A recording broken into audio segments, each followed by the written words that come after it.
Committed Christians ಅಂದರೆ ಬಹಳ ವೈರಾಗ್ಯವುಳ್ಳ ಕ್ರೈಸ್ತರನ್ನು ನೋಡ್ತೀವಿ. ಭಾಳ ಪರಿಶುದ್ಧವಾಗಿರಬೇಕು, ಅನ್ಯ ಭಾಷೆ ಮಾತಾಡಬೇಕು, ವೈರಾಗ್ಯ ಇದೆ, ತುಂಬ ಕಮಿಟ್ಮೆಂಟ್ ಇದೆ, ಸಭೆಗೆ ಸರಿಯಾಗಿ ಹೋಗಬೇಕು, ಎಲ್ಲದರಲ್ಲೂ ಸರಿಯಾಗಿರುವಂಥ ಕ್ರೈಸ್ತರನ್ನು ನೋಡ್ತೀವಿ. ಆದರೆ ಅವ್ರ ಜೀವಿತದಲ್ಲಿ ಯಾವ ಆಶೀರ್ವಾದವೂ ಇಲ್ಲ. ಪರಿಸ್ಥಿತಿಗಳನ್ನು ನೋಡಿ ಮಾತಾಡ್ತಾ ಇದ್ದೀವ ಅಥವಾ ಪರಿಸ್ಥಿತಿಗಳನ್ನು ಮಾತಾಡ್ತಾ ಇದ್ದೀವ? ಇವತ್ತೆಲ್ಲ ಕ್ರೈಸ್ತರು ಪರಿಸ್ಥಿತಿಗಳಿಗೆ ವಿರುದ್ಧವಾಗಿ ಮಾತಾಡ್ತಾ ಇಲ್ಲ, ಪರಿಸ್ಥಿತಿಗಳನ್ನೇ ಮಾತಾಡ್ತಾ ಇದ್ದಾರೆ. ಅದೇ ನಮ್ಮ ಪ್ರಾಬ್ಲಮ್ಮು. ಹೋದ ವಾರ ನಾವೆಲ್ಲಿ ನಿಂತ್ಕೊಂಡ್ವಿ? ಅಂಜೂರದ ಮರದ ಕೆಳಗೆ ನಿಂತಿದ್ವಿ ಅಲ್ವಾ? ಈಗ ಅಲ್ಲಿಂದ ಸ್ವಲ್ಪ ಹೋಗೋಣ. ಇವತ್ತು ಅನೇಕ ಕಮಿಟೆಡ್ ಕ್ರಿಶ್ಚಿಯನ್ಸ್ ಅಂದರೆ ಬಹಳ ವೈರಾಗ್ಯವುಳ್ಳ ಕ್ರೈಸ್ತರನ್ನು ನೋಡ್ತೀವಿ. ಭಾಳ ಪರಿಶುದ್ಧವಾಗಿರಬೇಕು, ಅನ್ಯ ಭಾಷೆ ಮಾತಾಡಬೇಕು, ವೈರಾಗ್ಯ ಇದೆ, ತುಂಬ ಕಮಿಟ್ಮೆಂಟ್ ಇದೆ, ಸಭೆಗೆ ಸರಿಯಾಗಿ ಹೋಗಬೇಕು, ಎಲ್ಲದರಲ್ಲೂ ಸರಿಯಾಗಿರುವಂಥ ಕ್ರೈಸ್ತರನ್ನು ನೋಡ್ತೀವಿ. ಆದರೆ ಅವ್ರ ಜೀವಿತದಲ್ಲಿ ಯಾವ ಆಶೀರ್ವಾದವೂ ಇಲ್ಲ. ಅನೇಕರ ಕ್ರೈಸ್ತರ ಜೀವಿತದಲ್ಲಿ ಆಶೀರ್ವಾದ ಇಲ್ಲ, ಆರೋಗ್ಯ ಚೆನ್ನಾಗಿಲ್ಲ, ಆದರೆ ಕಮಿಟ್ಮೆಂಟ್ ಚೆನ್ನಾಗಿದೆ. ಹೇಗೆ? ವೈರಾಗ್ಯ ಇದೆ, ಪರಿಶುದ್ಧ ಇದೆ, ಕಮಿಟ್ಮೆಂಟ್ ಇದೆ, ಎಲ್ಲ ಇದೆ, ಆದರೆ ಆಶೀರ್ವಾದ ಇಲ್ಲ, ಮತ್ತು ಆರೋಗ್ಯ ಇಲ್ಲ, ಪರಿಸ್ಥಿತಿಗಳು ಚೆನ್ನಾಗಿಲ್ಲ. ಸರಿ, ಇವಾಗ ಅದೆಲ್ಲ ಸರಿ ಹೋಗ್ಬೇಕಂದ್ರೆ ಏನು ಮಾಡಬೇಕು ಅನ್ನೋದನ್ನು ಹೋದ ವಾರ ನಾನು ನೋಡಿದ್ವಿ. ಇವತ್ತು ಸಹ ಸ್ವಲ್ಪ ನೋಡೋಣ. ನೋಡಿ, ಮಾರ್ಕನಿಗೆ ಬರೆದ ಪುಸ್ತಕ 11ನೇ ಅಧ್ಯಾಯ 12ರಿಂದ ಓದೋಣ. ಆಗ ಯೇಸು ಆ ಮರಕ್ಕೆ,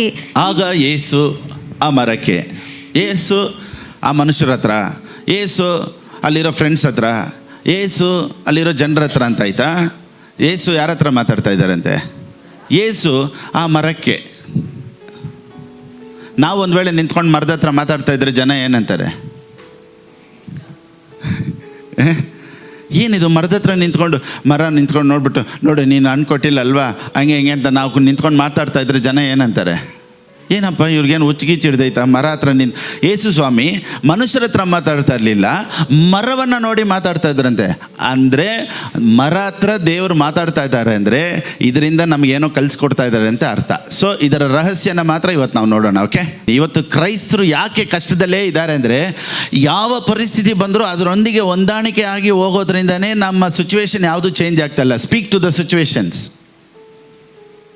ಪರಿಸ್ಥಿತಿಗಳನ್ನು ನೋಡಿ ಮಾತಾಡ್ತಾ ಇದ್ದೀವ ಅಥವಾ ಪರಿಸ್ಥಿತಿಗಳನ್ನು ಮಾತಾಡ್ತಾ ಇದ್ದೀವ? ಇವತ್ತೆಲ್ಲ ಕ್ರೈಸ್ತರು ಪರಿಸ್ಥಿತಿಗಳಿಗೆ ವಿರುದ್ಧವಾಗಿ ಮಾತಾಡ್ತಾ ಇಲ್ಲ, ಪರಿಸ್ಥಿತಿಗಳನ್ನೇ ಮಾತಾಡ್ತಾ ಇದ್ದಾರೆ.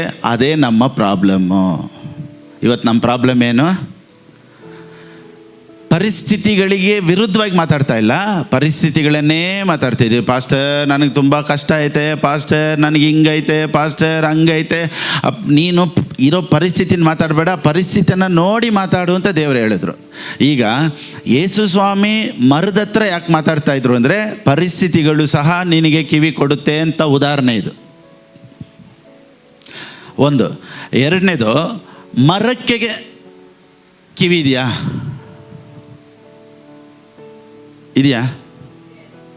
ಮರಕ್ಕೆ ಕಿವಿ ಇದೆಯಾ? ಮರಕ್ಕೆ ಕಿವಿ ಇದೆಯಾ ಇಲ್ವಾ? ಇದೆ. ಕೆಲವರು ಮಾತಾಡ್ಬೇಕಾದ್ರೆ ಹೇಳ್ತಾರೆ, ಮೆತ್ತಿಗೆ ಗೋಡೆಗಳಿಗೂ ಕಿವಿ ಇದೆ, ಮೆತ್ತಿಗೆ ಮಾತಾಡು, ಗೋಡೆಗಳಿಗೂ ಕಿವಿ ಇದೆ. ನಿಜ, ಗೋಡೆಗಳಿಗೂ ಕಿವಿ ಇದೆ, ಮರಕ್ಕೂ ಕಿವಿ ಇದೆ. ಅಂದರೆ ಎಲ್ಲ ಒಂದು ಕಡೆ ಯೇಸು ಸ್ವಾಮಿ ಜ್ವರವನ್ನು ನೋಡಿ ಗದರಿಸಿದ್ರಂತೆ. ಸೊ ನಾವು ಪರಿಸ್ಥಿತಿಗಳನ್ನೇ ಮಾತಾಡ್ತಾ ಇದ್ದೀವಿ. ಸೊ ಈಗ ಸತ್ಯವೇದದ ಪ್ರಕಾರ ಮರ ಕೇಳಿಸ್ಕೊಂತು. ಸೊ ನೀವು ಪರಿಸ್ಥಿತಿಗಳು ನಿಮ್ಗೆ ಎದುರಾಗಿ ಬರುವಾಗ ಮಾತಾಡಿ. ದೇವ್ರ ವಾಕ್ಯ ಹೇಳುತ್ತೆ, ಜೀವ ಮರಣ ನಿನ್ನ ನಾಲಿಗೆಯ ವಶ. ನೀವು ಆರೋಗ್ಯವಾಗಿರಬೇಕು, ಚೆನ್ನಾಗಿರ್ಬೇಕು ಅಂದರೆ ಆರೋಗ್ಯದ ಮಾತು ಮಾತಾಡಬೇಕು. ನಾವು ಸರಿಯಾದ ಆರೋಗ್ಯವಾದ ಮಾತನ್ನು ಮಾತಾಡಬೇಕು ಅಂದರೆ ಆರೋಗ್ಯವಾದದ್ದನ್ನೇ ಒಳಗಡೆ ಹಾಕಬೇಕು. Junk food is unhealthy, bad thoughts are also unhealthy. Junk foods ಅಂದರೆ ಏನು? ಈ fried rice, 5 star chicken, KFC, chips ಇದೆಲ್ಲ ನೋಡಿ ಮೈಗೆ ಒಳ್ಳೆಯದಲ್ಲ. ಡಯಟಲ್ಲಿರೋರು ಈ ಕೋಳಿನ ತಿನ್ನಲ್ಲ, ಬ್ರೂಕೋಲಿನ ತಿಂತಾರೆ. ಬೇಯಿಸ್ಬಿಟ್ಟು ಬೇರೆ ಸಾಲ್ಟ್ ಪೆಪ್ಪರ್ ಹಾಕಿ ತಿಂತಾರೆ, ಮೈಗೆ ಒಳ್ಳೇದಂತೆ ಅದು. ರಾನು ತಿಂತಾರೆ. ಈ ರೀತಿ ನೋಡಿ, ಕೆಲವೊಂದದ್ದು ಶರೀರಕ್ಕೆ ಹಾನಿಕಾರ, ಕೆಲವುದು ಒಳ್ಳೆಯದು ಅಂತಾರೆ. ಅದೇ ರೀತಿಯೇ ಮೈಂಡ್ಗೂ ನಮ್ಮ ಥಾಟ್ಸು, ನಮ್ಮ ಒಳಗಡೆ ನಾವು ಏನು ಹಾಕ್ತೀವೋ ಭಾಳ ಇಂಪಾರ್ಟೆಂಟು. ಎಲ್ಲನೂ ನಾವು ಜಂಕ್ ಫುಡ್ ಥರ ಹಾಕ್ಬಿಟ್ರೆ ಹೇಗೆ ಮೈಗೆ ಒಳ್ಳೇದಲ್ವೋ ನಮ್ಮ ಮೈಂಡ್ಗೂ ಒಳ್ಳೇದಲ್ಲ. ನೋಡಿ, ಒಂದು ಸೇಯಿಂಗ್ ಈ ಥರ ಐತೆ, you are what you eat. ಅದಕ್ಕೆ ನಾನೇನು ಹೇಳ್ತೀನಿ ಗೊತ್ತಾ? You are what you think. ನೀವೇನು ತಿಂತೀರೋ ನಿಮ್ಮ ಶರೀರ ಹಂಗೆ ಇರುತ್ತೆ, ನೀವೇನು ಯೋಚನೆ ಮಾಡ್ತೀರೋ ನಿಮ್ಮ ಲೈಫ್ ಹಂಗೆ ಇರುತ್ತೆ. ಅದಕ್ಕೆ ಸರಿಯಾದದನ್ನು ಯೋಚನೆ ಮಾಡೋದಕ್ಕೆ, ಸರಿಯಾದದನ್ನು ಮೆಡಿಟೇಟ್ ಮಾಡೋದಕ್ಕೆ, ಸರಿಯಾದ ವಾಕ್ಯನ ಕೇಳೋದಕ್ಕೆ ನಾವು ಯಾವಾಗಲೂ ಫಸ್ಟ್ ಪ್ರಿಫರೆನ್ಸ್ ಕೊಡಬೇಕು. ಎಲ್ಲನೂ ಕೇಳಿ ಕಸ ತೊಟ್ಟಿ ಥರ ನಮ್ಮ ಮೈಂಡ್ ಮಾಡ್ಕೊಂಬಿಡ್ಬಾರ್ದು. ನೋಡಿ, we have to respect our mind set. ಈ ರೀತಿ ಹೇಳ್ತೀನಿ, ಜೀವನದಲ್ಲಿ ದೇವ್ರ ದೊಡ್ಡ ಅಸೆಟ್ ನಮ್ಗೆ ಕೊಟ್ಟಿರೋದು ಮೈಂಡ್ ಸೆಟ್. ಆಮೇಲೆ ಜೀವನದಲ್ಲಿ ದೇವ್ರು ನಮ್ಗೆ ಕೊಟ್ಟಿರೋ ಒಂದು ದೊಡ್ಡ ಅಸೆಟ್ ಅಂತಾರೆ ಗೊತ್ತಾ? ಇದೆಲ್ಲ ನಮ್ಮ ಅಸೆಟ್ ಅಂತಾರೆ. Asset is our mind set. ಮಾರ್ಕನ್ ಬರೆದ ಪುಸ್ತಕ 11ನೇ ಅಧ್ಯಾಯ 14 ಹಂಗೆ. Jesus answered. ಓದಮ್ಮ. ನಿಮಗೆ ಸತ್ಯವಾಗಿ ಹೇಳುತ್ತೇನೆ, ಯಾವನಾದರೂ ಈ ಬೆಟ್ಟಕ್ಕೆ ನೋಡಿ, ಯೇಸು ಸ್ವಾಮಿ ಆದರೂ ಮರಕ್ಕೆ, ಮರಕ್ಕೆ ಅಟ್ಲೀಸ್ಟು ಲೈಫ್ ಐತೆ ಅಂತ ಹೇಳ್ತಾರೆ. ಮರನ ಕತ್ತರಿಸ್ಬಿಟ್ರೆ ಒಣಗೋಗುತ್ತೆ, ಮರಕ್ಕಾದರೂ ಲೈಫ್ ಇದೆ. ಬೆಟ್ಟಕ್ಕೆ ಎಲ್ಲಾದರೂ ಲೈಫ್ ಇದೆಯಾ? ನೋಡಿ, ಗೋಡೆ ಕಿವಿ ಐತೆ ಅಂತ ಹೇಳಿದ್ರಲ್ಲ, ಬೆಟ್ಟಕ್ಕೂ ಕಿವಿ ಐತೆ. ಅಂದರೆ ನೀವು ಮಾತಾಡೋದು ಎಲ್ಲ ಪರಿಸ್ಥಿತಿಗಳು ಕೇಳಿಸ್ಕೊಳ್ತಾ ಇದ್ದೆ. ಸರಿ, ಓಕೆ. ಇನ್ನೊಂದು ಹೇಳ್ತೀನಿ ನೋಡಿ. ಯಾಕೆ ಮರ ಕೇಳಿಸ್ಕೊಳ್ತೈತೆ, ಬೆಟ್ಟ ಕೇಳಿಸ್ಕೊಳ್ತೈತೆ? ದೇವ್ರು ಮಾತಾಡಿದ್ದನ್ನು ಯಾಕೆ ಎಲ್ಲ ಕೇಳಿಸ್ಕೊಳ್ತೈತೆ ಹೇಳಿ ನೋಡೋಣ. ಅದು ಸೃಷ್ಟಿಕರ್ತನು ಅಂತ. ಬೇರೆ?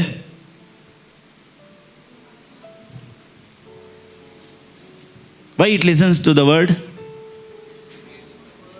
Because the world was created by the word. ಬೆಟ್ಟ ಮರ ಎಲ್ಲನೂ ಮಾತಿನಿಂದ ಸೃಷ್ಟಿಸಲ್ಪಡುತ್ತೆ. ಅದಕ್ಕೆ ಮಾತು ಎಲ್ಲದಕ್ಕೂ ಕೇಳಿಸುತ್ತೆ. ನೀವು ಅಂದ್ಕೊಂಡಿದ್ದೀರಾ ಬೇರೆ ಪಕ್ಕದ ಮನೆಯವ್ರು ಕೇಳಿಸುತ್ತೆ, ನಿಮಗೆ ಕೇಳಿಸುತ್ತೆ, ನಮಗೆ ಕೇಳಿಸುತ್ತೆ ಅಂತ? ಎಲ್ಲ ಸೃಷ್ಟಿಗಳು ಮಾತಿನಿಂದ ಸೃಷ್ಟಿಸಲ್ಪಟ್ಟಿರೋದ್ರಿಂದ ಎಲ್ಲದಕ್ಕೂ ಕಿವಿ ಐತೆ, ಪರಿಸ್ಥಿತಿಗಳು ಕಿವಿ ಐತೆ. ದರಿದ್ರ ನೋಡಿ ಮಾತಾಡಿ, ನಾನು ದರಿದ್ರದಲ್ಲಿ ಇರಲ್ಲ ಅಂತ ಮಾತಾಡಿ, ದರಿದ್ರ ಚೇಂಜ್ ಆಗುತ್ತೆ. ನಾನು ಆಶೀರ್ವಾದವಾಗಿ ಇರ್ತೀನಿ ಅಂತ ಹೇಳಿ ಚೆನ್ನಾಗಿರ್ತೀರ, ನಾನು ಆರೋಗ್ಯವಾಗಿ ಇರ್ತೀನಿ ಅಂತ ಹೇಳಿ ಆರೋಗ್ಯವಾಗಿರ್ತೀರ. ಇವತ್ತು ನೀವೇನು ಹೇಳ್ತೀರೋ ಅದೇ ನಿಮ್ಮ ಜೀವನ. ಪಾಸ್ಟರ್, ನಾನು ಚರ್ಚಿಗೆ ಹೋಗ್ತಾ ಇದ್ದೀನಿ ಕರೆಕ್ಟಿಗೆ, ಅದರಿಂದ ಏನು ಪ್ರಯೋಜನ ಇಲ್ಲ. ಪಾಸ್ಟರ್, ನಾನು 1 hour ಪ್ರೇಯರ್ ಮಾಡ್ತಾ ಇದ್ದೀನಿ. ಸಂತೋಷ, 1 hour ಪ್ರೇಯರ್ ಆಗಿದ್ಮೇಲೆ ಏನು ಮಾತಾಡ್ತಾ ಇದ್ದೀರಾ? ಅದು ಬಿಡಿ ಪಾಸ್ಟರ್, ನಾನು ಪ್ರೇಯರ್ ಹೋದಾಗ ಮಾತ್ರ ತಲೆ ಮೇಲೆ ಬಟ್ಟೆ ಹಾಕೊಂಡು ಬಟ್ಟೆ ಇಲ್ಲದೆ ಇದ್ದಾಗ ಏನು ಮಾತಾಡ್ತೀರಾ ತಲೆ ಮೇಲೆ? ಎಲ್ಲ ಕ್ರೈಸ್ತರು ಏನು ಅಂದ್ಕೊಂಡಿದ್ದಾರೆ ಗೊತ್ತಾ? ಮುಸುಕು ಹಾಕ್ಕೊಂಡು ಮಾತಾಡೋದು ಮಾತ್ರ ದೇವ್ರು ಕೇಳ್ತಾರೆ. ಯಾವಾಗ ಮುಸುಕನ್ನು ತೆಗೆದಾಕ್ತೀನೋ, ನಾನೇ ರಾಜ, ನಾನೇ ಮಂತ್ರಿ ಥರ ನಾವೇನು ಬೇಕಾದ್ರೂ ಮಾತಾಡ್ಬೋದು. ಪ್ರೇಯರ್ ಮಾಡಿ ಈಗ ಮುಸ್ಕು ಹಾಕಿದ ತಕ್ಷಣ ದೇವ್ರು ಇಳಿದು ಬರ್ತಾರೆ. ನೀನು ಮುಸ್ಕು ತೆಗ್ದಿದ ತಕ್ಷಣ ದೇವ್ರು ಹೊರಟಾಗ್ತಾರೆ. ಮುಸ್ಕು ಹಾಕಿದ್ರೆ ದೇವ್ರು ಇರ್ತಾರೆ. ನಮ್ಮ ಚರ್ಚಿಗೆ ಬಂದವರೆಲ್ಲ ಕೇಳ್ತಾರೆ, ಏನು ನಿಮ್ಮ ಚರ್ಚಲ್ಲಿ ಯಾರು ಮುಸ್ಕ ಹಾಕಲ್ವಾ?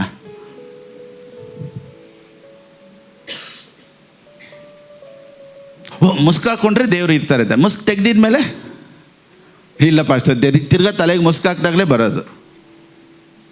ಅಪ್ಪ, ನೀನು ಮುಸ್ಕು ಹಾಕ್ತೀಯೋ ಇಲ್ವೋ, ನೀನು ಯಾವಾಗೆಲ್ಲ ಮಾತಾಡಿದ್ರೂ ದೇವರೆಲ್ಲನೂ ಕೇಳಿಸ್ಕೊಳ್ತಾರೆ.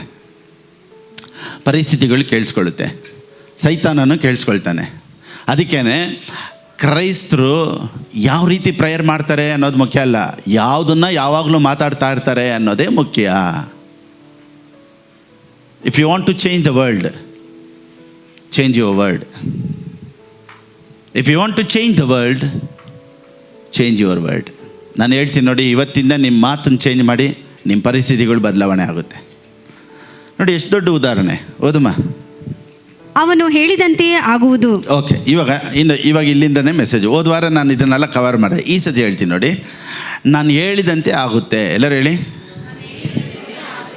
ಸರಿ, ನೀವು ಎಷ್ಟು ಸತಿ ಹೇಳಿಲ್ಲ ನಾನು ಚೆನ್ನಾಗಿರ್ತೀನಿ, ಆಶೀರ್ವಾದವಾಗಿರ್ತೀನಿ ಅಂತ? ಹೇಳಿದ್ದೀರಾ ಇಲ್ವಾ? ಚೇಂಜ್ ಆಯ್ತಾ? ಆಗಿದೆಯಾ ಇಲ್ವಾ? ಕನ್ಫೆಷನ್ ಮಾಡಿದ್ದೀರಾ? ಮಾಡಿದ್ದೀವಿ. Still we are in confusion ಅಲ್ವಾ? ಪಾಸ್ಟರ್ ನೀವು ಹೇಳ್ದಂಗೆ ನಾನು ಹೇಳಿದ್ದೀನಿ, ನಾನು ಚೆನ್ನಾಗಿರ್ತೀನಿ. ಎಷ್ಟು ಸತಿ ಹೇಳ್ಬೇಕು ಪಾಸ್ಟರ್? 100 ಸತಿನಾ? ನಾನು ಚೆನ್ನಾಗಿರ್ತೀನಿ. ಇಲ್ಲಿ ಮಂತ್ರ ಹೇಳ್ಕೊಡ್ತಾ ಇದ್ದೀವ? ಇದು ಮಂತ್ರವಲ್ಲ, ಇದು ತಂತ್ರವಲ್ಲ. ಈಗ ನೀವು ಹೇಳೋದೆಲ್ಲ ನಡೆಯಲ್ಲ, ಆದರೆ ಯಾರು ಹೇಳೋದು ನಡೆಯುತ್ತೆ ಅನ್ನೋದು ಈ ವಾಕ್ಯದಲ್ಲೇ ಇದೆ. ಆಮೇನ್. ನೋಡಿ, ಬೇರೆ ಬಾಯಿನ ಮಾತಲ್ಲಿ ಹೇಳಿದರೆ ಮಾತ್ರ ಆಗಲ್ಲ. ಇವಾಗ ನೀವು ನಾನು ಚೆನ್ನಾಗಿರ್ತೀನಿ ಅಂತ ಪಾಸ್ಟ್ ಹೇಳ್ಕೊಟ್ರು ಹೇಳ್ತಾ ಇದ್ದೀರಾ?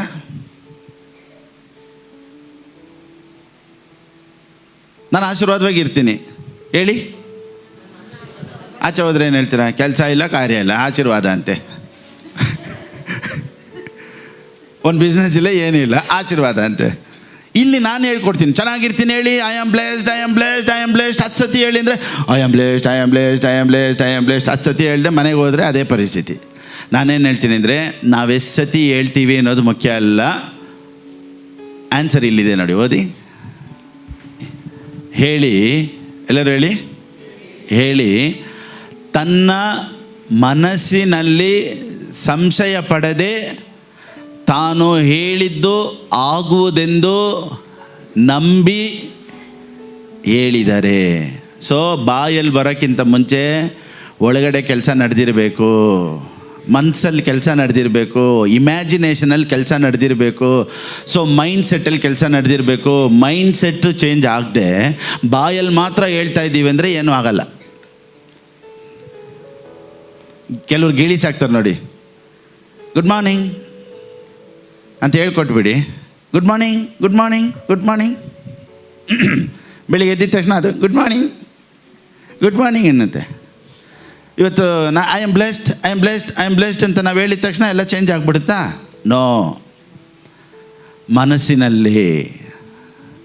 ಸೊ ಮೈಂಡ್ ಸೆಟ್ಟಲ್ಲಿ ಏನು ಒಳಕ್ಕೆ ಹೋಗುತ್ತೋ ಅದೇ ಬಾಯಲ್ಲಿ ಬರೋದು.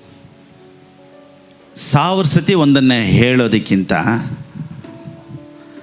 ಇಂಗ್ಲೀಷಲ್ಲಿ ಈ ರೀತಿ ಹೇಳ್ತೀನಿ, don't tell 1000 times, it won't happen. To tell it once, you meditate 1000 times.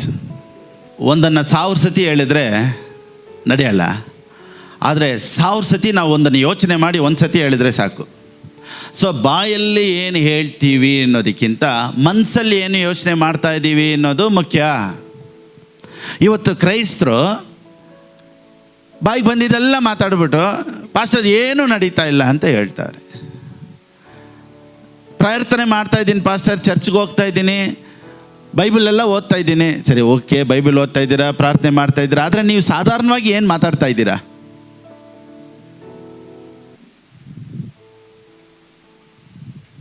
ಇವಾಗೆಲ್ಲ ಸೈಟ್ಗಳು ತೊಗೊಳಕ್ಕೆ ಕಷ್ಟ ಬೆಂಗಳೂರಲ್ಲಿ. ಯಾವತ್ತಾದರೂ ಯೇಸು ನಾಮದಲ್ಲಿ ನನ್ನ ಸೈಟಲ್ಲೇ ಬೆಂಗಳೂರಲ್ಲೇ ತೊಗೊಂಡು ತೋರಿಸ್ತೀನಿ ಅಂತ ಯಾವತ್ತರ ಹೇಳಿದ್ದೀವ? ಅಯ್ಯೋ, ಇವಾಗಿರೋ ಸ್ಕ್ವೇರ್ ಫೀಟ್ ಅವಾಗ ನಮ್ಮ ಅಜ್ಜಿ ತಾತ ತೊಗೊಬೇಕಾಗಿತ್ತು, ಏನು ಮಾಡೋದು?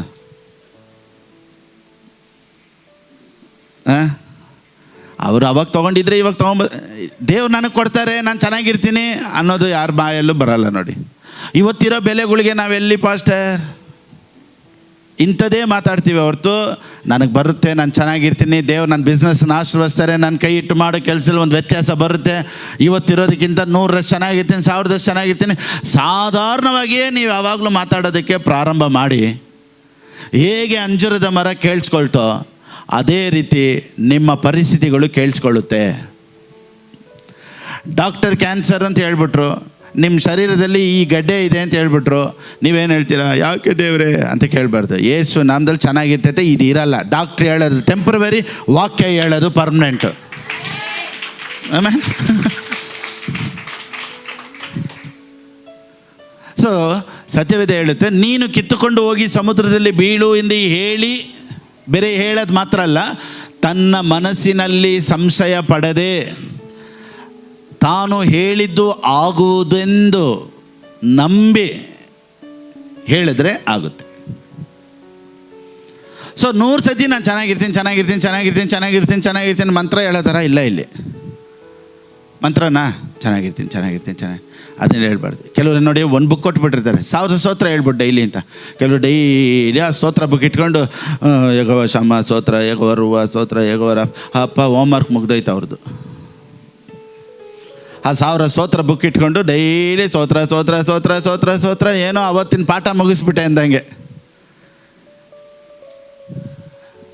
ನಾನೇನು ಹೇಳ್ತೀನಿ ಗೊತ್ತಾ, ಮೆಡಿಟೇಷನ್ ಮಾಡಿ, ಚೇಂಜ್ ಮಾಡಿ, ನಾವು ಚೆನ್ನಾಗಿರೋ ಥರ, ಆರೋಗ್ಯವಾಗಿರೋ ಥರ, ನಮ್ಮ ಹತ್ರ ದುಡ್ಡು ಬರೋ ಥರ, ನಾವು ಆಶೀರ್ವಾದವಾಗಿ ಇರೋ ಥರ, ಒಂದಿನ ನೀವು ಕಾರಲ್ಲಿ ಹೋಗೋ ಥರ, ಒಳ್ಳೆ ಮನೇಲಿ ಇರೋ ಥರ, ಇದನ್ನೆಲ್ಲ ಮೆಡಿಟೇಟ್ ಮಾಡಿ ಬಾಯಲ್ಲಿ ಹೇಳಿ. ಒಂದು ದಿವಸ ನಾನು ಹಂಗೆ ಆಗ್ತೀನಿ ನೋಡು, ಹಿಂಗೆ ಬರ್ತೀನಿ ನೋಡು, ನನ್ನ ಹತ್ರನೂ ಗಾಡಿ ಇರುತ್ತೆ ನೋಡು.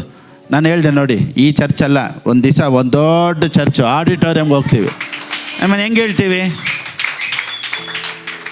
ಪಾಸ್ಟರ್ ಬೇರೆ ಬುರ್ಡೆ ಬಿಡ್ತಾರೆ ಅನ್ನೋ ಥರ ಇಲ್ಲ.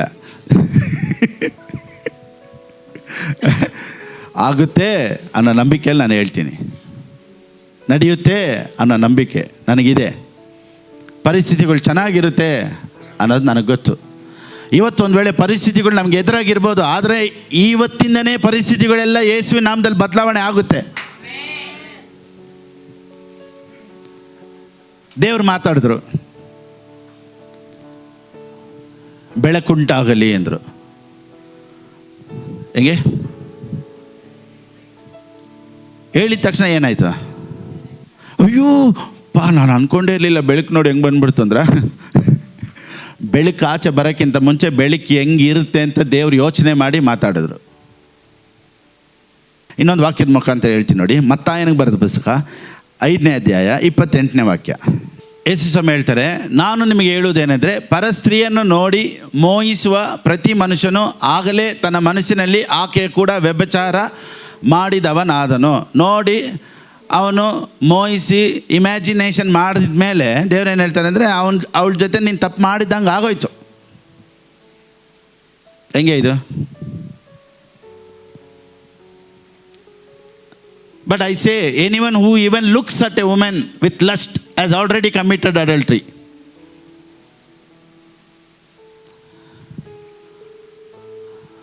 ಯಾರು ಒಂದು ಹುಡುಗಿನ ತಪ್ಪಾಗಿ, ನಾನು ಇದುವರೆಗೂ ನೋಡಿದ್ದೇ ಇಲ್ಲ ಪಾಸ್ಟರ್, ಯಾರು ನಾನು ಒಂದು ಹುಡುಗನ ನೋಡಿಲ್ಲ, ಒಂದು ಹುಡುಗಿನ ನೋಡಿಲ್ಲ, ಯಾವುದು ತಪ್ಪಾಗಿ ಯೋಚನೆ ಮಾಡಿಲ್ಲ ಅನ್ನೋಕ್ಕಾಗುತ್ತಾ? ಆದರೆ ದೇವ್ರು ಇಲ್ಲಿ ಹೇಳೋದಕ್ಕೆ ಕಾಂಟ್ರಡಿಕ್ಟ್ ಆಗೈತಲ್ಲ ನೋಡಿ. ಏನಂತ, looks at a women with lust has already committed adultery. ಅವನಾಗಲೇ ತಪ್ಪು ಮಾಡಿಬಿಟ್ನಂತೆ. ಹೆಂಗೆ?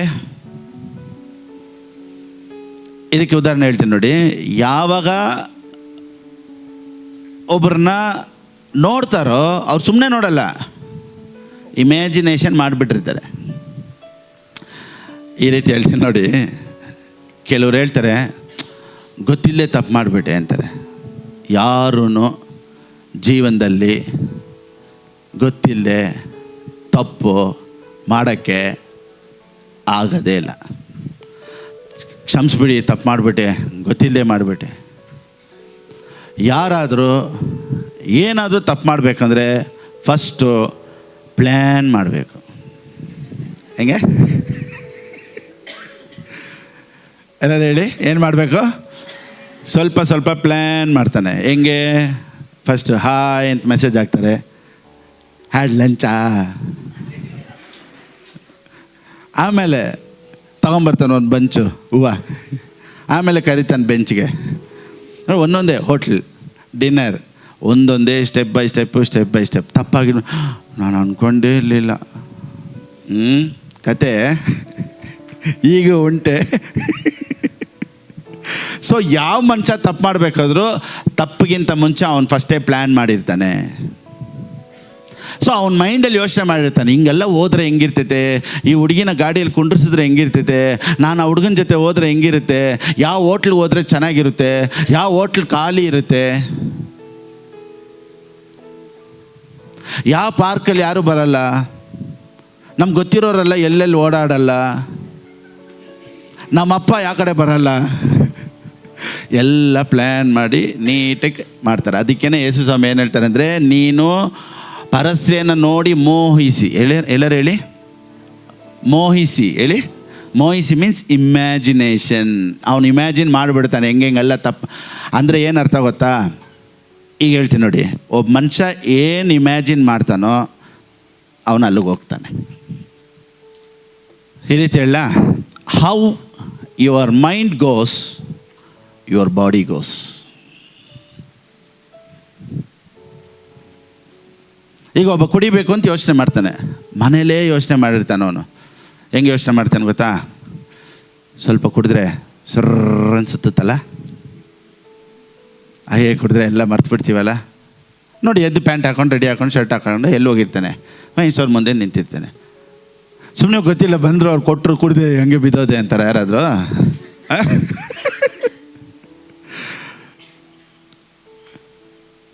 ಗೊತ್ತಿಲ್ಲ, ಫ್ರೆಂಡ್ ಒಯ್ದು ಕೊಟ್ಬಿಟ್ಟ, ನಾನು ಕುಡಿದ್ಬಿಟ್ಟೆ. ಇದೆಲ್ಲ ಕತೆ.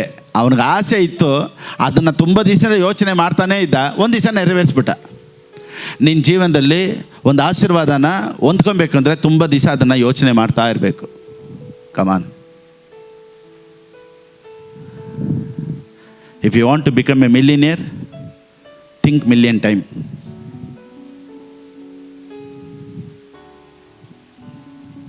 ನೀನು ಲಕ್ಷಾಧೀಶ್ವರನಾಗಬೇಕು ಅಂದರೆ ನೀನು ಲಕ್ಷಾಧೀಶ್ವರನ ಥರ ಲಕ್ಷ ಥರ ಯೋಚನೆ ಮಾಡಬೇಕು.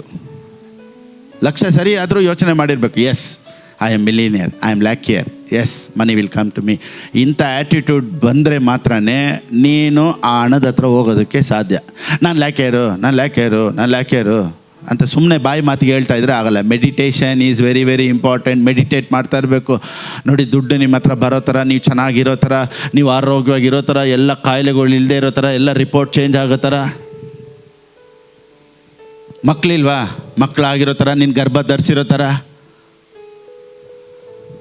ಗರ್ಭವತಿ ಆಗಿರೋ ಥರ, ನೀವು ಹಾಸ್ಪಿಟ್ಲಿಗೆ ಹೋಗೋ ಥರ, ಬರೋ ಥರ ಎಲ್ಲ ಮೆಡಿಟೇಟ್ ಮಾಡ್ತಾ ಇರಬೇಕು. ನೋಡಿ, ಒಂದು ದಿವಸ ನಿಜ ಆಗುತ್ತೆ. ಸೊ ಕ್ರೈಸ್ತರಿಗೆ ಮೆಡಿಟೇಷನ್ ಬಗ್ಗೆ ಯಾರು ಹೇಳ್ಕೊಡಲ್ಲ. ಎಲ್ಲರೂ ತಲೆಗೆ ಬಟ್ಟೆ ಹಾಕಿ, ಚಪ್ಪಲಿ ಬಿಚ್ಚಿಬಿಡಿ, ಶೂ ಹಾಕಬೇಡಿ, ಬೇರೆ ಕಾಲಲ್ಲಿ ನಿಂತ್ಕೊಳ್ಳಿ, ಇಂಥದನ್ನೇ ಚರ್ಚ್ ಬೋಧಿಸ್ಬಿಡ್ತು. ಲಿಫ್ಟಿಗೆ ಯಾಕೆ ಇಷ್ಟು ಹಾಕಿದೆ, ಲೈಟಿಗೆ ಹಾಕಬೇಕು, 2 ಜಡೆ ಯಾಕೆ, ಕಟ್ಟಿಂಗ್ ಏನು ನಿನ್ನ ಯು ಶೇಪು, ಜಾಕೆಟ್ ಸ್ಲೀವ್ ಯಾಕೆ ಇಷ್ಟು ಕಡಿಮೆ, ಇಷ್ಟುದ್ದು ಹಾಕಬೇಕು, ಲೆಗ್ಗಿನ್ಸ್ ಯಾಕೆ ಹಾಕ್ತೀಯಾ, ಇದೆಲ್ಲ ಕೇಳ್ಕೊಂಡು ಏನು ಮಾಡೋದು? ನಾನು ಹೇಳ್ತೀನಿ, ಆಫ್ ಸ್ಲೀವ್ಸು ಬೇಡ, ತಮಿಳೇ ಹೇಳ್ತಾರೆ ನೋಡಿ, ಜನರಲ್ ವೆಚ್ಚ ಜಾಕೆಟ್ ಅಂತಾರೆ. ಇಷ್ಟು ಹೊಡ್ದು ಒಂದಪ್ಪ ಹಂಗೆ ನಮ್ಮ ಚರ್ಚಲ್ಲಿ ಒಂದು ಮದುವೆಯಲ್ಲಿ ಒಬ್ಬರು ಜಾಕೆಟು ಇಷ್ಟು ಓಪನ್ ಇಟ್ಬಿಟ್ರು. ಇವ್ರು ಚರ್ಚಿಗೆ ಬಂದಿಲ್ಲ. ಈ ಅಪ್ಪ ಏನಪ್ಪ ಅಂತ ಕೇಳಿದ್ರೆ, ಅಲ್ಲ ಫಿಲಿಪಾಸ್ ಚರ್ಚಲ್ಲಿ ಜಾಕೆಟ್ ಇಷ್ಟು ಓಪನ್ ಐತೆ, ಫಿಲಿಪಾಸ್ ಏನೇ ಕೇಳಲ್ಲ. ಅಪ್ಪ ಯಾವ್ಯಾವ ಜಾಕೆಟ್ ಎಷ್ಟೆಷ್ಟು ಉದ್ದ ಐತೆ ನೋಡೋಣ ನನ್ನ ಕೆಲಸ.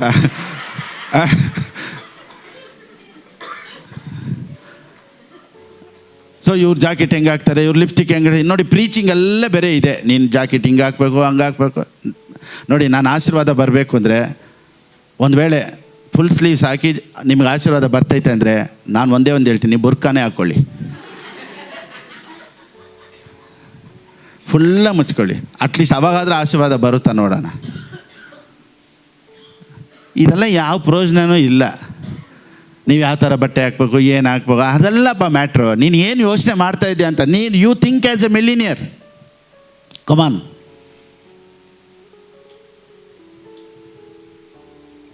Think as a healthy person. 120 ವಯಸ್ಸಲ್ಲಿ ಮೋಶಕ್ಕೆ ದೇವರು ಹೇಳ್ತಾರೆ, ಮೇಲೆ ಬಾ ಬೆಟ್ಟಕ್ಕೆ ಅಂತ. ಎಷ್ಟು ವಯಸ್ಸಿಗೆ? 120ಗೆ. ಈಗೆಲ್ಲ 20 ವಯಸ್ಸಿಗೆ ಫಸ್ಟ್ ಫ್ಲೋರ್ ಹತ್ತಕ್ಕಾಗಲ್ಲ. ಫಸ್ಟು ಸುಸ್ತು. 120ಗೆ ದೇವ್ರು ಹೇಳ್ತಾರೆ ಮೇಲೆ ಬಾ ಅಂತಾರೆ. ಅದು 2 ಕಲ್ಲನ್ನು ಇಟ್ಕೊಂಡು, ಆ 10 ಕಟ್ಟಲೆಗಳನ್ನು, ಆ ಕಲ್ಲನ್ನು ಇಟ್ಕೊಂಡು ಬೆಟ್ಟದ ಮೇಲೆ 120 ವಯಸ್ಸು ಮೇಲೆ ಹೋಗ್ತಾರೆ. ಅಂದರೆ ದೇವರೊಂದಿಗೆ ಇರೋರು ಹೆಂಗಿದ್ದಾರೆ ನೋಡಿ, ಹಂಗೆ. ಅವ್ನ ಕಣ್ಣು ಸಹ ಡಿಮ್ ಆಗಲಿಲ್ವಂತೆ. ದೇವ್ರ ವಾಕ್ಯ ಹಂಗೆಲ್ಲ ಹೇಳ್ತಾರೆ. ಇದನ್ನೆಲ್ಲ ಮೆಡಿಟೇಟ್ ಮಾಡಬೇಕು. ಮೋಶ ಹೆಂಗಿದ್ರಲ್ಲ, ಮೋಶೆಗೆ ಮಾತ್ರ ಇಷ್ಟು ಬಲ ಕೊಟ್ಟಿದ್ದಲ್ಲ, ಮೋಶೆ ಕಣ್ಣು ಅಷ್ಟು ಶಾರ್ಪ್ ಆಗಿತ್ತಲ್ಲ. ದೇವರೇ, ಈ ವಾಕ್ಯದ ಪ್ರಕಾರ ನಾನು ಯಾಕೆ ಹಂಗಿರಬಾರ್ದು? ಇದೇ ರೀತಿ ನಾನು ಆರೋಗ್ಯವಾಗಿ ದೀರ್ಘಾಶಾಗಿರಬೇಕು. ಅದನ್ನು ಯೋಚನೆ ಮಾಡೋದು ಬಿಟ್ಬಿಟ್ಟು ಅಯ್ಯೋ ಪಕ್ಕದ ಮನೆಯವ್ರಿಗೆ 40 ವಯಸ್ಸಿಗೆ ಹಾರ್ಟ್ ಅಟ್ಯಾಕ್ ಬಂದ್ಬಿಡ್ತಂತೆ. ಈ ಕಾಲದಲ್ಲಿ ತಿನ್ನೋ ಊಟದಲ್ಲಿ 40-45 ಬಂದ್ಬಿಡ್ತಿದ್ದು ನೋಡಿ. ಶುಗರ್ ಇಲ್ಲದೆ ಇರೋರು ಇಲ್ಲವೇ ಇಲ್ಲ. ಇವಾಗ ಒಬ್ರಿಗೊಬ್ರು ಪ್ರೈಸ್ ಲಾರ್ಡ್ ಹೇಗಿದ್ದೀರಾ ಅಂತ ಒಂದು ಕಾಲದಲ್ಲಿ ಕೇಳಿದ್ರು. ಅವಾಗೆಲ್ಲ ಯಹೂದ್ಯರೆಲ್ಲ ಹೆಂಗೆ ಕೇಳ್ತಾರೆ, ಶಲೋಮ್ ಅನ್ನೋರು. ಶಲೋಮ್ ಅಂದರೆ ಏನು? ನಥಿಂಗ್ ಲ್ಯಾಕಿಂಗ್, ನಥಿಂಗ್ ಮಿಸ್ಸಿಂಗ್, ಎಲ್ಲನೂ ಆರೋಗ್ಯವಾಗಿ ಕ್ಷೇಮವಾಗಿ ಚೆನ್ನಾಗಿದ್ದಾರೆ ಅಂತ. ಶಲೋಮ್ ಪಕ್ಕದಲ್ಲಿ ನೋಡಿ ಹೇಳಿ. ಆದರೆ ಇವಾಗ ಹೆಂಗಾಗೋಯ್ತು ಗೊತ್ತಾ? ಎಷ್ಟು ನಿಮ್ಗೆ ಶುಗರು? ನನಗೆ 300. ಹೌದಾ? ನನಗೆ 450. ಅಯ್ಯೋಯ್ಯೋ. ಇವಾಗ ಒಬ್ರಿಗೊಬ್ರು ಮಾತಾಡ್ಕೊಳ್ಳೋದು ಹಿಂಗೆ, ನನಗೆ 250, ನಿನಗೆ 300, ನಿನಗೆ 300, ನನಗೆ 400. ಅಯ್ಯೋ.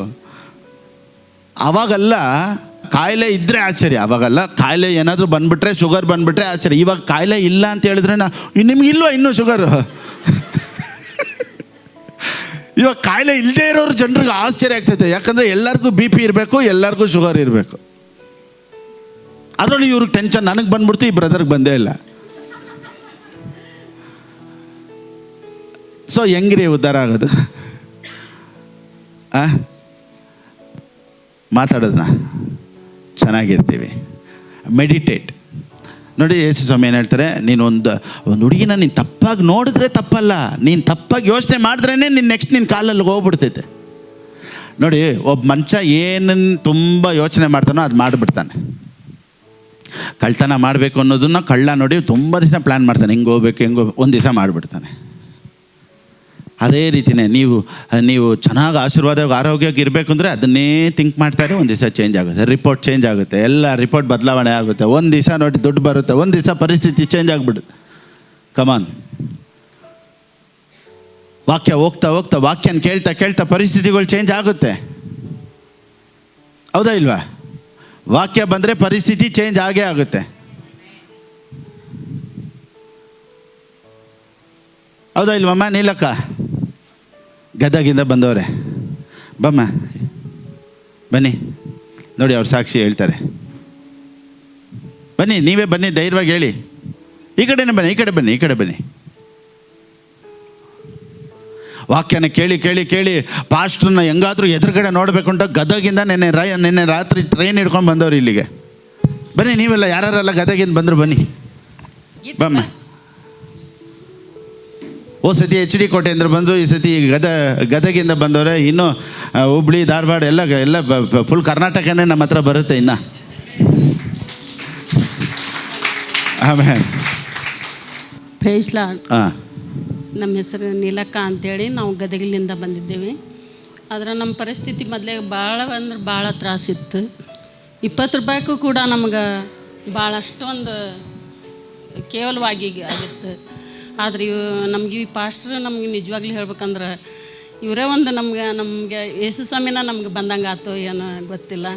ನಿಜವಾಗ್ಲೂ ನಾವು ಹಂಗೆ ತಿಳ್ಕೊಂಡ್ವಿ.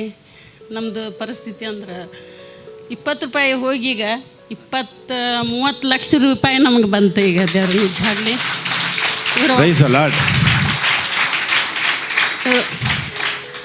ನಾವು ಅದಕ್ಕಾಗಿ ಇದ್ರೆ ಇವ್ರು ನೋಡ್ಬೇಕನ್ನೋ ಆಸೆಕ್ಕೆ ನಾನು ಒಂದು 20,000 ರೂಪಾಯಿ ನಾನು ಕಾಣಿಕೆ ಕೊಡಬೇಕಂತ ತೆಗೆದುಕೊಂಡು ನಾನು ಬಂದೆ. ಆದರೆ ಇದು ಕಡಿಮೆ ಅವ್ರಿಗೆ ನಾ ಕೊಡೋದು. ದೇವ್ರನ್ನ ಇನ್ನು ಮುಂದೆ ಅವ್ರಿಗೆ ಮಾಡ್ತೀನಿ.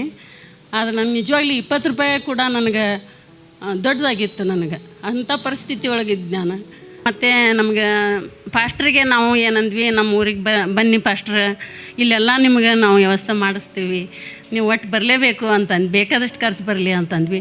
ಅವರು ಆಗ್ಲಮ್ಮ ಬರೋಣ ಅಂತ ಇಷ್ಟ ಅಂದ್ರೆ. ಆದರೂ ನಾನು ಸ್ವಲ್ಪ ದಿನ ಕಾದೆ. ಅವರು ಪಾಸ್ಟ್ರ್ ನಮ್ಗೇನು ಹೇಳಲಿಲ್ಲ. ನಾವು ಹೊಳ್ಳಿ ಏನು ಮಾಡಿದ್ವಿ ಅಂತಂದ್ರೆ, ಇಲ್ಲ ನಾವು ಹೊಳ್ಳಬಳ್ಳವ್ರಿಗೆ ಪಾಪ ತ್ರಾಸು ಕೊಡಬಾರ್ದು, ನಾವೇ ಹೋಗ್ಬಿಡೋಣ ಅಂತಂದ್ವಿ. ಇವ್ರೇನಂದ್ರೆ ನಂಬರ್ ಐತೆಲ್ಲ ಕಳಿಸು ದುಡ್ಡು ಅವ್ರಿಗೆ ಅಂತಂದ್ರೆ. ಇಲ್ಲ ನಾ ಅವ್ರಿಗೆ ಇದ್ರೆ ನೋಡಲೇಬೇಕು, ನಾನು ದುಡ್ಡು ಮೇನಲ್ಲ ಅವ್ರಿಗೆ. ಅದು ನಾನು ನೋಡಬೇಕು, ಅವ್ರಿಗೆ ಇದ್ರೆ ನೋಡ್ಬೇಕನ್ನೋದು ಆಸೆ ನನಗೆ. ನಾ ಹೋಗ್ತೀನಿ ಅಂತ ನಿಂತೆ. ಬೆಂಗಳೂರು ಎಲ್ಲೇ, ನಮ್ಮ ಊರು ಎಲ್ಲೇ, ಗದಗ ದಾಟಿ ಮತ್ತತ್ಲಾಗ ಅಷ್ಟು ದೂರ ಐತಿ. ಹೀಗಾಗಿ ಹೆಂಗೆ ಅಂತಂದ್ರು. ಇಲ್ಲ ದೇವ್ರು ಕರ್ಕೊಂಡು ಹೋಗೋಣ ಅಂದು. ಆದರೂ ಪಾಸ್ಟ್ರು ಕೂಡ ನಮ್ಗೆ ಜಗ್ಗ ಹೆಲ್ಪ್ ಮಾಡಿದರು. ಬಂದಿದ್ದಕ್ಕೂ ನಮ್ಗೆ ಹಿಂಗೆ ರೀ ಅಂತಂದ್ವಿ. ಕರ್ಕೊಂಡು ಮತ್ತು ಹೋಟೆಲ್ಗೆ ಕರ್ಕೊಂಡೋಗಿ ಊಟ ಮಾಡಿಸಿದ್ರು ಇವತ್ತು ನಮ್ಮನ್ನು ಎಲ್ಲ ಭಾಳ ಚೆನ್ನಾಗಿ ನೋಡಿಕೊಂಡ್ರು. ಅವ್ರು ಮಾಡಿದ ಉಪಕಾರನೂ ಕೂಡ ನಮ್ಗೆ ಮರೆಯಂಗಿಲ್ಲ. ಯಾಕಂದ್ರೆ ನಮ್ಮ ಬಂಧುಗಳು ಕೂಡ ನಮ್ಮನ್ನು ಇಷ್ಟು ಪ್ರೀತಿಸಿದ್ದಿಲ್ಲ. ಈಗೆಲ್ಲರೂ ನಮ್ಮನ್ನು ಈಗ ಪ್ರೀತಿಸಕತ್ಯಾರ. ಮೊದ್ಲಾಗ ನಮ್ಮನ್ನು ಯಾರು ನಮ್ಮನ್ನು ನೋಡ್ತಿದ್ದಿಲ್ಲ. ನಿಜವಾಗ್ಲಿ ನಮ್ಮ ಮನೆಯವ್ರ ಅಣ್ತಂಬ್ರು 5 ಮಂದಿ ಅಣ್ತಂಬ್ರು, ನಮಗಿಬ್ಬರು ಹೆಣ್ಮಕ್ಳು ರೀ, ಗಂಡು ಮಕ್ಕಳಿಲ್ಲ. ನಮ್ಮನ್ನು ಆಸ್ತಿ ಹೊಡಿಬೇಕಂತೇಳಿ 30 ವರ್ಷ ನಾವು ಬಾಡಿಗೆ ಮನ್ಯಾಗ ಇದ್ದೀವಿ ರೀ ಬರೀ. ಆದರೆ ಈಗ ದೇವರು ನಮಗೊಂದು ಸ್ವಂತ ಮನೆ ತೊಗೊಳ್ಳೋಷ್ಟು ಶಕ್ತಿ ಕೊಟ್ಟಾನ. ನಿಜವಾಗ್ಲಿ ಇವ್ರ ವಾಕ್ಯ ಕೇಳಿ ನಮ್ಗೆ ಜಗ್ ಅದ್ಭುತ ಆಗೈತಿ. ಪಾಸ್ಟ್ರ್ ಈ ಸಭೆದಾಗ ದೇವ್ರ ಆತ್ಮ, ದೇವ್ರ ಅಭಿಷೇಕ ಐತಿ. ಎಲ್ಲ ನಿಮ್ಗೆ ಎಲ್ಲರಿಗೆ ಬಂದಂಥವ್ರಿಗೆ ಎಲ್ಲರಿಗೆ ದೇವ್ರ ಆಶೀರ್ವದಿಸ್ತಾರ. ಯಾರು ಇದನ್ನು ಮಾಡಬೇಡ್ರಿ. ಇವರು ಕೊಪ್ಪಳಿಂದ ಬಂದಾರಿ ಮಗಳು. ನಾನು ಕೂಡ ಪಾಸ್ಟ್ರು ಯೂಟ್ಯೂಬಲ್ಲಿ ವಾಕ್ಯ ಕೇಳುವಾಗ ನನಗೂ ಎಷ್ಟೋ ಒಂದು ಸತಿ ಏನೋ ಒಂದು ಕುಗ್ಗಿರೋಂಥ ಪರಿಸ್ಥಿತಿಲಿರುವಾಗ ಅವ್ರ ವಾಕ್ಯ ಕೇಳುವಾಗ ಹೌದು ಅವಾಗ ಮತ್ತೆ ನಾವು ಬಲಗೊಳ್ಬೇಕು, ಮತ್ತೆ ನಿಂತ್ಕೋಬೇಕನ್ನೋ ಒಂದು ಆಸಕ್ತಿ ಮತ್ತು ಆ ಒಂದು ಧೈರ್ಯ ಅವ್ರ ವಾಕ್ಯ ಕೇಳುವಾಗ ನಮಗೂ ಬರುತ್ತೆ.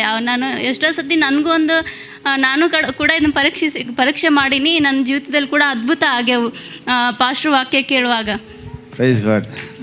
ಆಮೇಲೆ ದೇವ್ರು ನಿಮ್ಮನ್ನು ಆಶೀರ್ವದಿಸಲಿಮ್ಮ.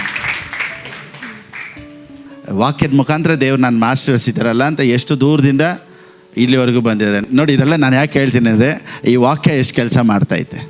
ನಿಮ್ಮ ಜೀವಿತಗಳು ಸಹ ಬದಲಾವಣೆ ಆಗೋದ್ರಲ್ಲಿ ಯಾವ ವಿಧವಾದ ಸಂದೇಹನೂ ಇಲ್ಲ. ಅತಿ ಬೇಗನೆ ಲಕ್ಷದಿಂದ ಕೋಟಿಗೆ ದೇವರು ನಿಮ್ಮನ್ನು ಕರ್ಕೊಂಡು ಹೋಗ್ತಾರೆ. ಈ ಜೀವನದಲ್ಲಿ ಈ ಲೈಫಲ್ಲಿ ನೀವು ಆಶೀರ್ವಾದವಾಗಿ ಇರ್ತೀರ ಅನ್ನೋದ್ರಲ್ಲಿ ಯಾವ ವಿಧವಾದ ಸಂದೇಹನೂ ಇಲ್ಲ. ಇನ್ನು ಇದರ ಕಂಟಿನ್ಯೂಷನ್ ಬರುವಂಥ ದಿನಗಳಲ್ಲಿ ಮಾಡ್ತೀನಿ. God bless you.